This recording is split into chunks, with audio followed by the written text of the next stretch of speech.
Hello guys, welcome back to my channel. আমি আজকে যাচ্ছি উল্টোরথে। তোমরা কে কে উল্টোরথে যাও?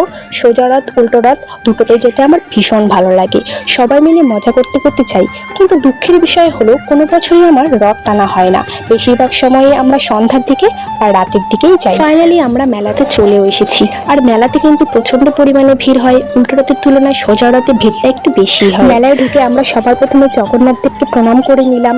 মেলাটা কিন্তু আমাদের আশ্রমে হয়, তাই এখানে অনেক রকমের ঠাকুর আছে। এক এক করে সব ঠাকুরকে প্রণাম করে নিলাম। সত্যি এই আশ্রমে যতবারই আসি মনটা খুব ভালো লাগে, মনে হয় দিনরাত এখানে পড়ে থাকি।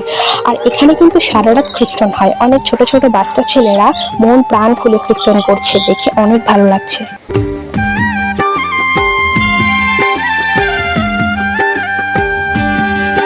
আর এখানে কিন্তু একটা ইন্টারেস্টিং ঘটনা আছে।